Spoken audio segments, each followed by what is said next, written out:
നിങ്ങൾക്കെല്ലാവർക്കും കാണും വീടുമായി ബന്ധപ്പെട്ട് എന്തെങ്കിലുമൊക്കെ ചില പ്രാർത്ഥനകൾ, ചില വിഷമങ്ങൾ, ചില ദുഃഖങ്ങൾ എല്ലാം കാണും. ചിലപ്പോൾ മക്കളെ ഓർത്തുള്ള ചില ആശങ്കയും ഭയവും പേടിയും ഒക്കെ നിങ്ങൾക്ക് കാണും. പക്ഷേ ഒരു കുഞ്ഞു കാര്യത്തിലൂടെ അത് വേഗത്തിൽ പറയാം. നിങ്ങൾ പ്രാർത്ഥിച്ച പ്രാർത്ഥനകളൊന്നും വെറുതെ ആവില്ല. നിങ്ങൾ ആരാധിച്ച ആരാധനയൊന്നും പാഴായി പോകത്തില്ല. അതൊക്കെ ഒരു തലമുറയ്ക്ക് അനുഗ്രഹമായി തന്നെ തിരിച്ചു വരും. ഇപ്പോൾ നമ്മൾ നല്ലൊരു ഹോട്ടലിൽ കയറി,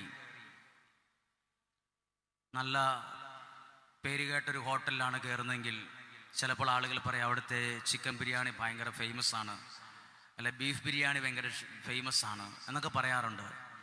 അപ്പം നമ്മളങ്ങനെ ആഗ്രഹിച്ചൊരു ബിരിയാണി കഴിക്കാൻ ഒരു നല്ല ഹോട്ടലിൽ ചെന്നാൽ നമ്മളെ വീട്ടിലെല്ലാവരും കൂടെ ഒരു മേശയ്ക്ക് അപ്പുറവും ഇപ്പുറവും ഒക്കെ ഇരുന്നിട്ട് നമ്മൾ അവിടെ പറയും ഒരു 4 ബിരിയാണി പറഞ്ഞ് അവിടെ ഇരിക്കുമ്പോൾ അവർ നല്ല വെള്ള ഒരു പാത്രവും നല്ലൊരു ഗ്ലാസും അവിടെ കൊണ്ടുപോയി വയ്ക്കും. നല്ലൊരു ഗ്ലാസ് കാണുമ്പോൾ തന്നെ നമുക്ക് വെള്ളം കുടിക്കാൻ തോന്നും. ഒരു വെള്ള പ്ലേറ്റ് കൊണ്ട് വെക്കും മിക്കവാറും. ആ പ്ലേറ്റ് നല്ല വൃത്തിയുള്ള നല്ല ഒരു പ്ലേറ്റ് കൊണ്ട് അവിടെ വെക്കും. കുറച്ച് കഴിയുമ്പോൾ നല്ല രുചിയുള്ള ബിരിയാണി നമ്മൾ ഓർഡർ ചെയ്തത് നമ്മുടെ പാത്രങ്ങളിലെത്തും. നമ്മൾ ആ ബിരിയാണി കഴിച്ചിട്ട് അഭിപ്രായം പറയും നന്നായിരുന്നു, 2 എണ്ണം കൂടി മേടിച്ച് പാഴ്സലായിട്ട് കൊണ്ടുപോകാം എന്നൊക്കെ പറഞ്ഞ് തിരിച്ചു പോകും. പൈസയും കൊടുത്ത് ടിപ്പും കൊടുത്ത് തിരിച്ചു പോകും സന്തോഷത്തോടെ. എന്തൊക്കെ കണ്ടിട്ടുള്ളൂ?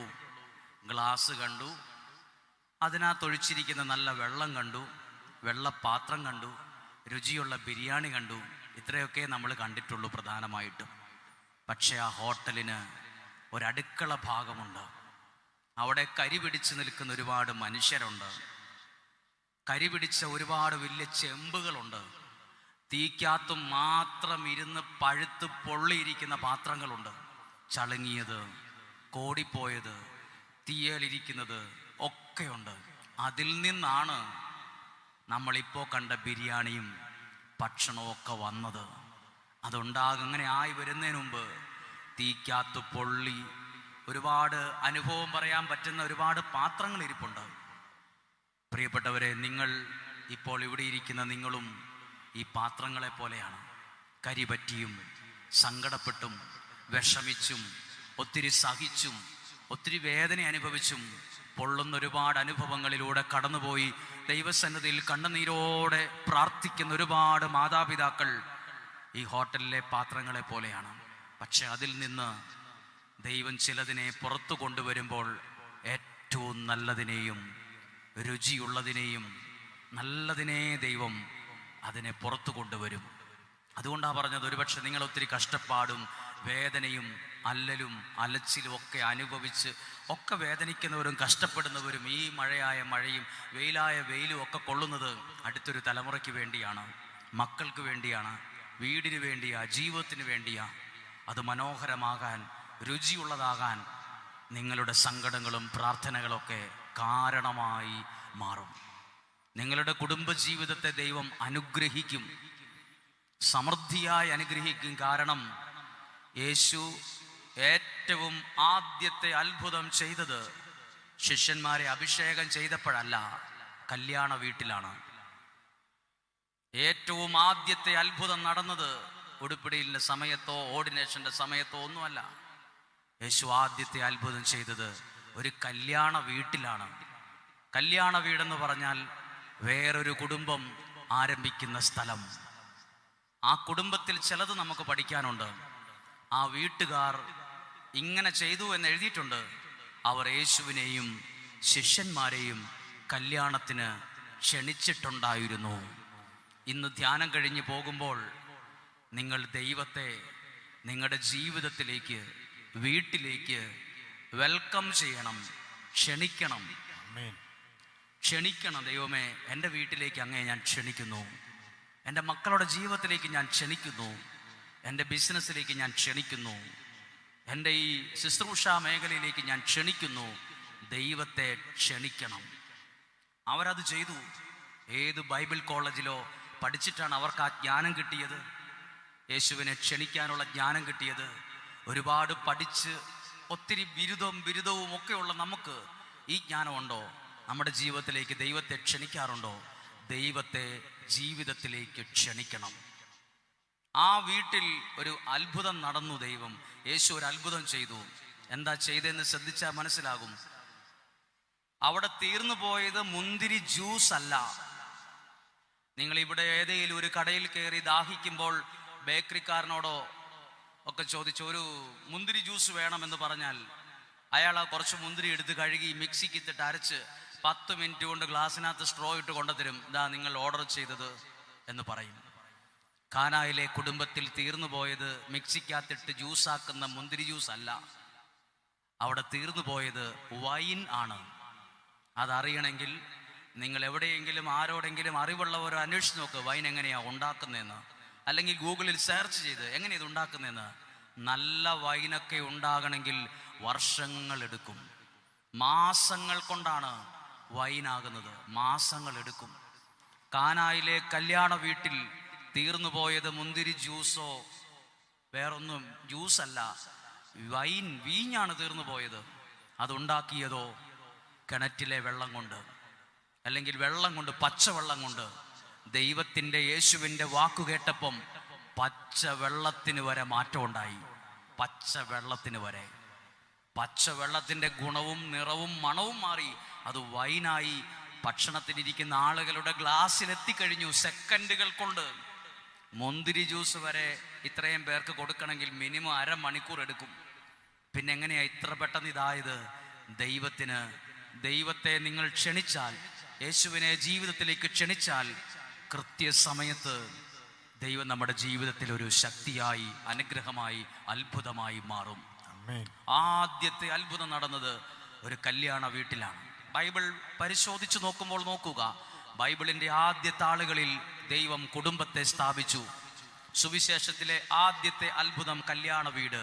ബൈബിൾ അവസാനിക്കുന്നത് ലാറ്റിൻ പള്ളികളിലെ കുർബാനയിൽ പറയുന്ന ഒരു വാക്കുണ്ട്, കുഞ്ഞാടിൻ്റെ വിവാഹ വിരുന്നിന് ക്ഷണിക്കപ്പെട്ടിരിക്കുന്നവർ ഭാഗ്യവാന്മാർ. അവിടെയും വിവാഹ വിരുന്ന്. ബൈബിളിൻ്റെ ആദ്യത്തെ ആളുകളിൽ ദൈവം കുടുംബത്തെ സ്ഥാപിച്ചു. ഫസ്റ്റ് മിറക്കിൾ, ആദ്യത്തെ അത്ഭുതം കല്യാണ വീട്ടിൽ.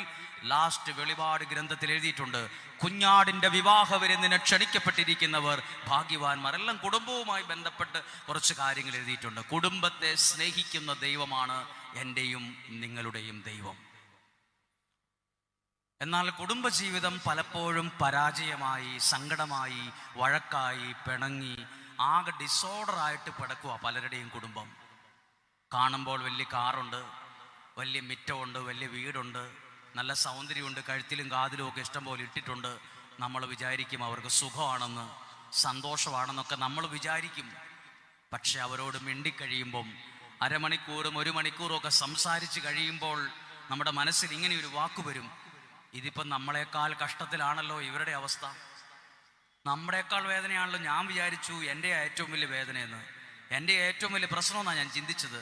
പക്ഷെ ഇവരോട് വർത്താനം പറഞ്ഞപ്പോഴാണ് മനസ്സിലായത് ഞങ്ങളെക്കാൾ വലിയ പ്രശ്നത്തിൽ ആ കുടുംബം കടന്നു പോകുന്നത് എന്ന്. ഒരുപാട് പ്രശ്നങ്ങളിലൂടെയും പ്രതിസന്ധികളിലൂടെയും കടന്നു പോകുന്ന കുടുംബങ്ങളുണ്ട്. നിങ്ങളുടെ ജീവിതത്തെ അനുഗ്രഹത്തിലേക്ക് എത്തിക്കുന്നത് യേശുവിൻ്റെ സാന്നിധ്യമാണ്. ദൈവത്തെ നിങ്ങൾ ക്ഷണിച്ചാൽ നിങ്ങളുടെ കുടുംബജീവിതം ദൈവം അനുഗ്രഹത്തിൽ ആക്കി മാറ്റും എന്ന് പറയാമോ? Hallelujah, hallelujah. ഇത് വേഗത്തിൽ ഒരു ക്ലാസ് പോലെ, സയൻസ് ക്ലാസ് പോലെ, ബയോളജി ക്ലാസ് പോലെ, അല്ലെങ്കിൽ കെമിസ്ട്രി എടുക്കുന്ന അധ്യാപകൻ ആ വിഷയം എടുക്കുന്നത് പോലെ എടുക്കേണ്ട ഒരു വിഷയമൊന്നുമല്ല. ശരിക്കും ചിന്തിക്കേണ്ട, പ്രാർത്ഥനയോടെ കൈകാര്യം ചെയ്യേണ്ട ഒരു വിഷയമാണ്.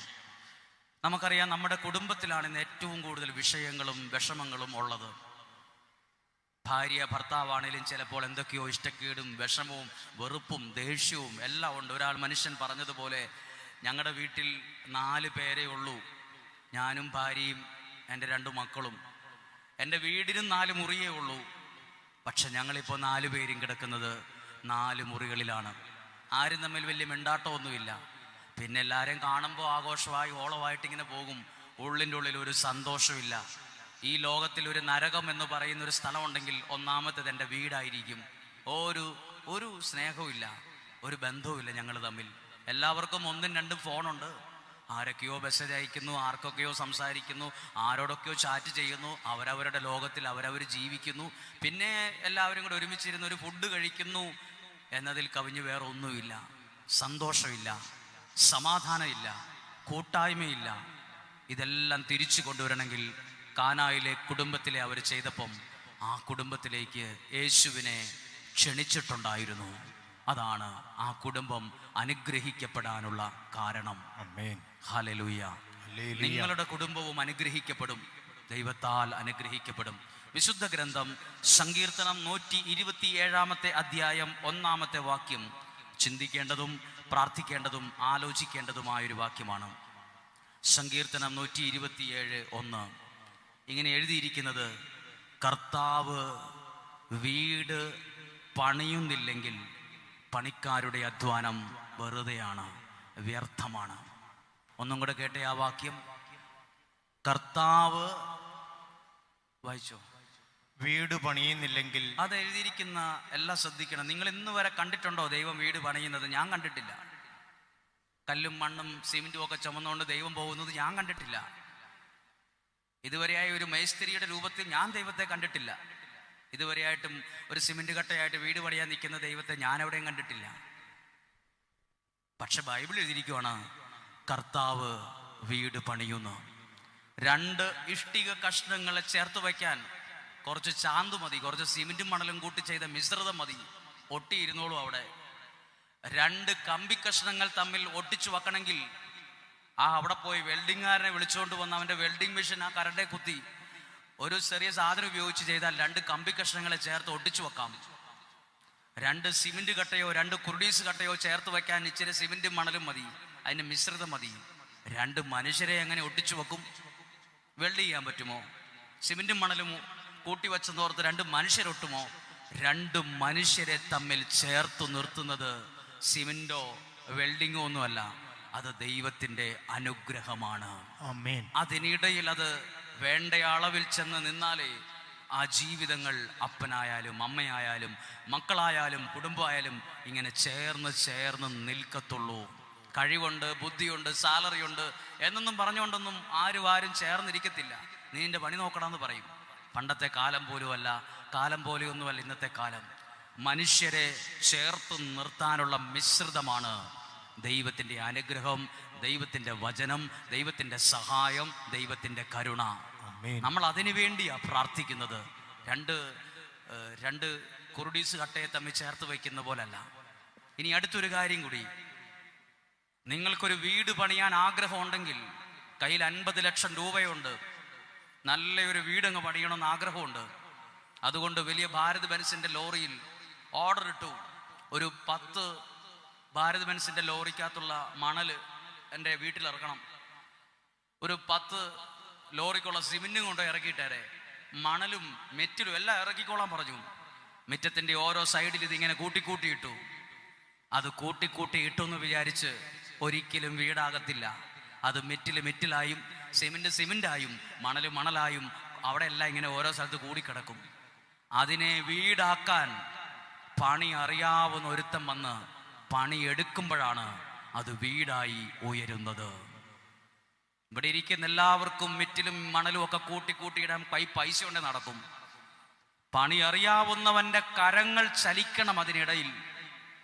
അതുകൊണ്ടാണ് ദൈവത്തെക്കുറിച്ച് പറയുന്നത്, God is an intelligent architect, he is an intelligent creator, God is an intelligent designer. ഇതാണ് ദൈവത്തെക്കുറിച്ച് പറയുന്ന 2-3 വാക്കുകളാണ്.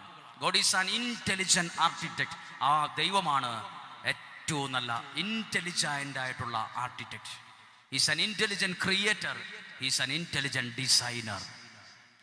ദൈവത്തിൻ്റെ കരം ചലിച്ചെങ്കിലേ വീട് വീടാകൂ, ഭവനം ഭവനമാകൂ, അത് സന്തോഷത്തിലാകൂ. അതുകൊണ്ട് എഴുതിയിരിക്കുന്നത്, കർത്താവ് വീട് പണിയുന്നില്ലെങ്കിൽ പണിക്കാരധ്വാനിച്ചിട്ട് കാര്യമില്ല, ദൈവം അവിടെ സഹായിക്കണം, ദൈവത്തിൻ്റെ കരം ചലിക്കണം. പറഞ്ഞേ ഹല്ലേലൂയ, ഹല്ലേലൂയ, ഹല്ലേലൂയ, ഹല്ലേലൂയ. ആ വിഷയത്തെ ബന്ധപ്പെട്ട് പറയാൻ പോവാണ്. ഇവിടെ എന്നെ കേൾക്കുന്നവർ ഉന്നത വിദ്യാഭ്യാസമുള്ളവരുണ്ട്, പണമുള്ളവരുണ്ട്, വില കൂടിയ കാറിൽ വന്നിറങ്ങിയവരുണ്ട്. എല്ലാം ശരിയാണ്. എല്ലാവരും പല നല്ല വീടും ചുറ്റുപാടും ഒക്കെ ഉള്ളവരുണ്ട്. പക്ഷെ ഒരു കാര്യം ഓർക്കണം, നിങ്ങളെ അനുഗ്രഹത്തിൽ എത്തി നിർത്തുന്നത്, ഇങ്ങനെ നിലനിർത്തുന്നത് ഇതൊന്നുമല്ല, ദൈവത്തോടുള്ള ബന്ധമാണ്. ചില ആൾ എന്നോട് പറഞ്ഞിട്ടുണ്ട്, എനിക്ക് ഇവിടുത്തെ MLA-യുമായിട്ട് ഡയറക്റ്റ് ബന്ധമുണ്ട്. അയാൾ എൻ്റെ വീട്ടിൽ വന്ന് ഭക്ഷണം കഴിച്ചിട്ടുണ്ട് അച്ചു. എനിക്ക് മുഖ്യമന്ത്രിയെ കാണാൻ, എനിക്ക് നാളെ കാണണമെങ്കിൽ അദ്ദേഹം ഓഫീസിലുണ്ട്, എനിക്കിന്ന് പറ്റും. എനിക്ക് അത്ര സ്വാധീനമുണ്ട്. പക്ഷേ അത്രയും വലിയ സ്വാധീനമുള്ള ഒരാളെയും, ഒരു കാര്യം കേട്ടോ, നിന്നെ എന്നെ ആയുസ്സോടും ആരോഗ്യത്തോടും സന്തോഷത്തോടും കൂടെ നടത്തുന്നത് ഈ ഭൂമിയിലുള്ള ആരുമായുള്ള ബന്ധത്തിൻ്റെ ഭാഗമായിട്ടല്ല, ദൈവമെന്ന സർവശക്തനോടുള്ള ബന്ധമാണ് ഒരാളെ ആയുസ്സോടും ആരോഗ്യത്തോടും സന്തോഷത്തോടും കൂടെ നടത്തുന്നത്. ആ ബന്ധമാണ്. ഈ ബന്ധം കൊണ്ട് വേറെ കുറച്ച് കാര്യങ്ങളുണ്ട്, പക്ഷെ ഇതിനേക്കാളൊക്കെ വലുതാണ് ഒരാൾക്ക് ദൈവത്തോടുള്ള ബന്ധം. ഒരാൾ പറഞ്ഞൊരു കാര്യം കേട്ടോ, ഒരാൾ വളർന്നു വളർന്ന് വളർന്ന് ഓക്കുമരത്തോളം വലുതായി. അയാൾ ദൈവത്തെ ഇഷ്ടമില്ലാത്ത ഒരാളാ. ഓക്കുമരത്തോളം വലുതായാലും കുറച്ച് കഴിയുമ്പോൾ നിലത്ത് വീണു പോവും, മണ്ണി വീണു പോവും. അയ്യോ, അത്രയും വലിയ ഒരാളായിരുന്നു. എത്രയോ ഓക്കുമരങ്ങൾ ദൈവത്തെ ഉപേക്ഷിച്ച് ദൈവത്തെ മറന്ന് ജീവിച്ചതിൻ്റെ ഫലമായി തകർന്ന് തകർന്ന് തരിപ്പണമായി പോയി. ഒരു കഥയുണ്ട്, നിങ്ങൾക്ക് ചിലപ്പോൾ മനസ്സിലാക്കാൻ പറ്റുന്ന രീതിയിലൊരു കഥ പറയാം. ഒരു മനുഷ്യൻ കടൽ തീരത്തെ ബീച്ചിൽ കൂടെ നടന്നു പോയൊരു കഥ, വെറും ഒരു കഥയാണ്. അയാൾ ബീച്ചിലൂടെ നടന്നു പോകുമ്പോൾ ഒരുപാട് ആളുകൾ ഫോട്ടോ എടുത്തും ആട്ടവും പാട്ടവുമായിട്ട് ബീച്ചിൽ കൂടെ ഇങ്ങനെ നടന്നു പോകുമ്പോൾ ഒരു കടലാസ് കിടന്ന് കരയുവാണ്. നിലത്ത് കിടക്കുന്ന ഒരു കടലാസ് കരയുകയാണ്. ഈ മനുഷ്യനെ നോക്കിയിട്ട് ഇങ്ങനെ പറഞ്ഞു, കഥയാണ്, എന്നെ എല്ലാവരും ചവിട്ടുവാണ്, എൻ്റെ മേത്ത് എല്ലാവരും തുപ്പുവാണ്, എന്നെ ആർക്കും വേണ്ട, എൻ്റെ അവസ്ഥ വളരെ മോശമായി പോയി, എന്നെ രക്ഷിക്കണം സുഹൃത്തെ എന്നും പറഞ്ഞ് ഒരു കടലാസ് കഷ്ണം കരയുന്നു. ഈ ബീച്ചിലൂടെ നടന്നു പോയവൻ ആ കടലാസ് കഷ്ണം എടുത്തോണ്ട്, ഈ കടലാസിൻ്റെ വിഷമം കണ്ട് ഈ കടലാസ് എടുത്തോണ്ട് വീട്ടിൽ കൊണ്ടുപോയി അയാളുടെ മുറിയിൽ സൂക്ഷിച്ചിരുന്ന ഒരു കത്രികയെടുത്ത് അതിനെ ഒരു ഇഷ്ടപ്പെട്ട രീതിയിലൊന്ന് വെട്ടിയിട്ട് അതിനെ ഒരു പട്ടമാക്കി അങ്ങ് മാറ്റി. ആർക്കും വേണ്ടാതെ ആൾക്കാരുടെ തുപ്പും കൊണ്ട് ചവിട്ടും കൊണ്ട് കിടന്ന കടലാസ് കഷ്ണത്തെ ഈ മനുഷ്യൻ പോയി വെട്ടി ഒരു പട്ടമാക്കി. അതിൻ്റെ അടിയിൽ ഒരു നൂലും സെറ്റ് ചെയ്ത് ഒരുപാട് നീളത്തിൽ കുറച്ച് നൂലും താഴെ ചുറ്റി. എന്നിട്ട് ഈ കടലാസിനോട് ഈ മനുഷ്യൻ പറഞ്ഞു, നീ വിഷമിക്കണ്ട, നാളെ നേരം വെളുക്കുമ്പോൾ നീ കിടന്ന സ്ഥലത്ത് ഞാൻ നിന്നെ ഒരു പട്ടമായി ആകാശത്ത് ഞാൻ പൂക്കും, നിന്നെ ഞാൻ അങ്ങനെ ഉയർത്താൻ പോവാണ്, നീ വിഷമിക്കൊന്നും വേണ്ടെന്ന് പറഞ്ഞു. ഇതെല്ലാവരും ഓർക്കണം കേട്ടോ, നമ്മുടെ ജീവിതമായത്. ആരെങ്കിലും ഉയർന്നിട്ടുണ്ടെങ്കിൽ ആരൊക്കെയോ അതിൻ്റെ താഴെ ചിലതൊക്കെ ചെയ്തപ്പോഴാണ് ചിലരൊക്കെ ഉയർന്നത്. തന്നെ സ്വന്തം കഴിവ് കൊണ്ടൊന്നും ആരും രക്ഷപ്പെട്ടിട്ടില്ല. പിന്നെയോ ആരൊക്കെയോ ഉണ്ടായിരുന്നു ഒന്ന് വെട്ടാനും ഒന്ന് എടുക്കാനും ഒന്ന് കൊണ്ടുപോകാനും ഒന്ന് ചിലത് ഉപദേശിക്കാനും. ആരൊക്കെയോ ചില ജീവിതങ്ങളുടെ പിറകിലുള്ളത് കൊണ്ടാണ് നിങ്ങൾ ചിലരൊക്കെ നല്ലതുപോലെ ഉയർന്നത്. കടലാസിനോട് ഈ മനുഷ്യൻ പറഞ്ഞു, വിഷമിക്കണ്ട, നിന്നെ ഞാനൊരു പട്ടമാക്കി ഉയർത്തും, നിന്നെ ചവിട്ടിയ സ്ഥലത്ത് നിന്നെ പൊക്കും, ഞാൻ ഉയർത്തും. ഈ കടലാസിന് ഒത്തിരി സന്തോഷമായി. പിറ്റേ ദിവസം ഈ മനുഷ്യൻ ഈ കടലാസിനെ ബീച്ചിൻ്റെ സൈഡിൽ കടൽ തീരത്ത് കൊണ്ടുപോയി അങ്ങ് പൊക്കി അങ്ങ് വിട്ടു. ഈ നൂലയിൽ ഇങ്ങനെ ഉയർത്തി ഉയർത്തി വിടുന്നതനുസരിച്ച് കാറ്റത്ത്, കടൽ തീരത്തൊരു സ്വാഭാവികമായ ഒരു കാറ്റുണ്ടല്ലോ എപ്പോഴും, കടൽ തീരത്തെ ഉപ്പ് കാറ്റ് ഇങ്ങനെ ആഞ്ഞടിക്കുമ്പോൾ, വീശി അടിക്കുമ്പോൾ ഈ കയ്യിലുള്ള നൂലിങ്ങനെ അയച്ചയച്ച് വിട്ട് ഈ പട്ടം അങ്ങ് ഉയർന്നു. ഇന്നലെ വരെ ചവിട്ടിക്കിടന്ന സ്ഥലത്ത് ഇതാ ഇന്നിപ്പോൾ ഉയർന്നിരി. അതുകൊണ്ടാണ് ആരെയും പുച്ഛിക്കരുത്, ആരെയും നിന്ദിക്കരുതെന്ന് പറയുന്നത്. ചിലപ്പോൾ നീ നിന്ന സ്ഥലത്ത് നിന്ദിച്ചവർ ചിലപ്പോൾ നാളെ ഒരു സമയത്ത് നമ്മുടെ തലയ്ക്ക് മുകളിൽ പട്ടമായി ഉയരാൻ സാധ്യതയുണ്ട്. ഇന്ന് ചിലപ്പോൾ ഒരു വിലയുണ്ടാവില്ല, നിലയുണ്ടാവില്ല, ആകെ ഒന്നുമില്ലാത്ത അവസ്ഥയിലായിരിക്കും. ചിലപ്പോൾ ദൈവം അവനെ എടുത്ത് ഉയർത്തി വല്ലാതെ ഉയർത്തിക്കളയും, അളവില്ലാതെ. എന്തായാലും ഈ പട്ടം അങ്ങനെ ഉയർന്നു വലിയെന്നു അങ്ങ് പൊങ്ങി ഉയർന്നു. അപ്പോൾ ഇന്നലെ വരെ ചവിട്ടിയ ആളുകൾ ഫോൺ എടുത്ത് ഫോട്ടോ എടുക്കാനൊക്കെ തുടങ്ങി. പട്ടം അങ്ങനെ വല്ലാതെ സന്തോഷിച്ചു. ഭയങ്കര സന്തോഷമായി. കുറച്ചു കഴിഞ്ഞിങ്ങനെ ഉയർന്നപ്പോൾ ഈ പട്ടം താഴെ നിലത്ത് ഇതിങ്ങനെ ഉയരാൻ ഒരു മനുഷ്യൻ അതിൻ്റെ ചോട്ടിലിങ്ങനെ പിടിച്ചുകൊണ്ട് നിപ്പുണ്ടായിരുന്നു.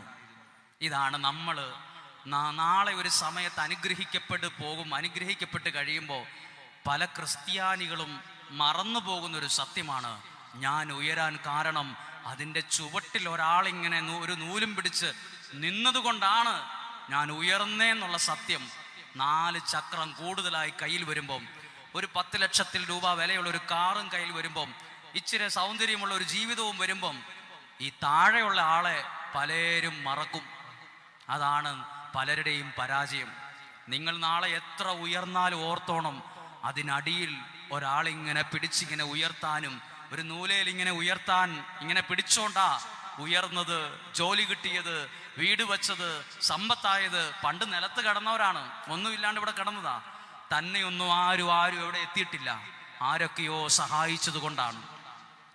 ഈ പട്ടം അങ്ങനെ ഉയർന്നപ്പോ ഉണ്ടല്ലോ, ഈ പട്ടം പിന്നെ ഈ താഴെ പിടിച്ചിരിക്കുന്ന ഈ മനുഷ്യൻ ഈ നൂലയിൽ ഇടയ്ക്ക് താഴോട്ടൊക്കെ ഇങ്ങനെ ആക്കും, താഴോട്ടും ഇങ്ങനെയൊക്കെ ആക്കും നൂലുകൊണ്ട്.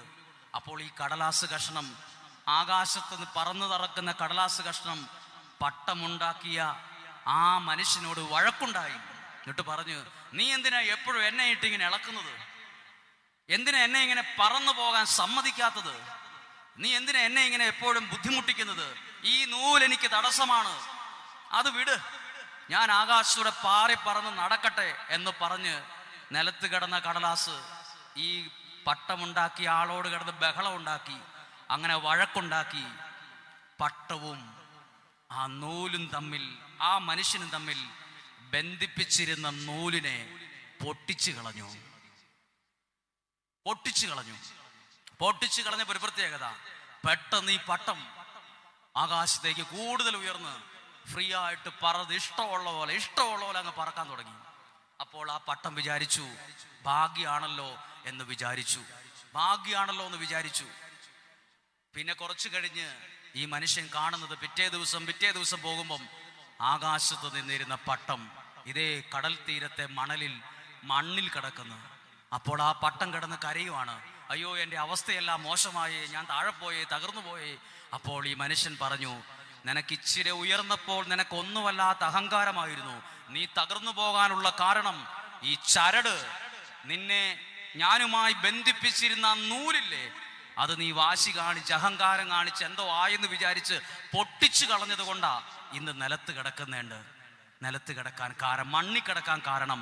ഓക്കുമരത്തോളം ഉയർന്നാലും ദൈവത്തിൽ നിന്നകത്ത് ആ ദൈവത്തോട് നിന്നെ ബന്ധിപ്പിക്കുന്ന നൂലിനെ, പ്രാർത്ഥന എന്ന നൂലിനെ, വിശ്വാസം എന്ന നൂലിനെ, ദൈവവചനം എന്ന നൂലിനെ നീ പൊട്ടിച്ചു കളഞ്ഞാൽ ചിലപ്പോ നീ ഒറ്റ ഉയർച്ച ഉണ്ടാകുമായിരിക്കും. പക്ഷേ കുറച്ച് കഴിയുമ്പോ മണ്ണിപ്പോവും, വീണു പോകും, തകർന്നു പോകും, പിന്നെ കയറാൻ പറ്റാത്ത കുഴിയിൽ ചെന്ന് പെട്ടുപോകും.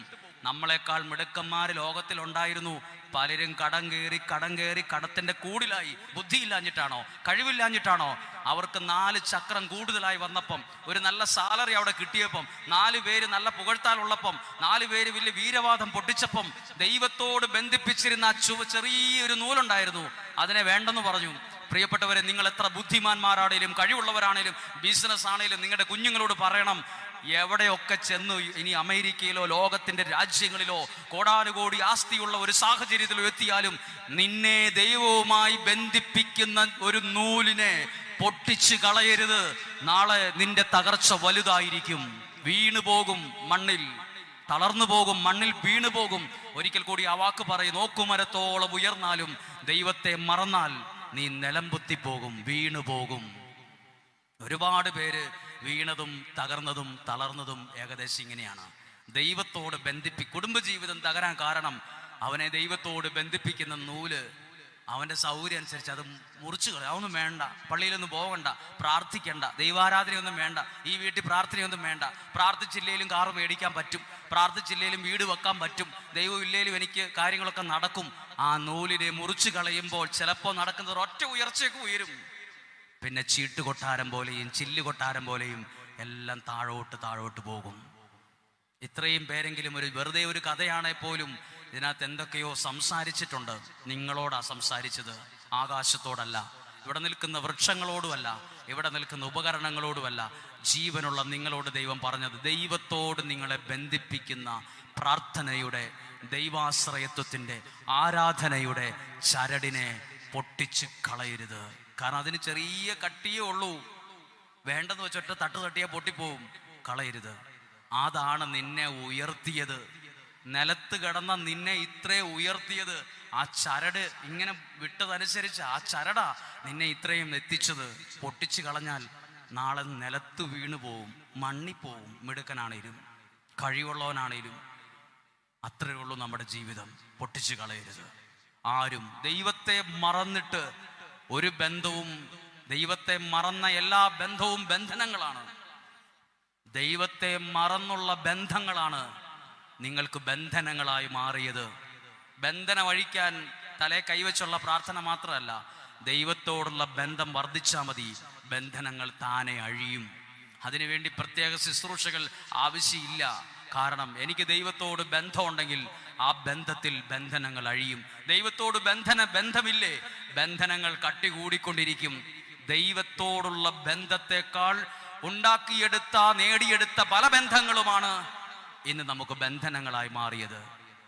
നമ്മുടെ ബന്ധനങ്ങൾ നമ്മുടെ സൃഷ്ടികളാണ്. നമുക്ക് ദൈവത്തോട് ബന്ധമാകുമ്പോൾ ബന്ധനങ്ങൾ തന്നെ പോയി ബന്ധത്തിൽ വളരും. അതാണ് ആത്മീയ ജീവിതത്തിൻ്റെ വളർച്ച. ഒന്ന് പറഞ്ഞേ ഹല്ലേലൂയ.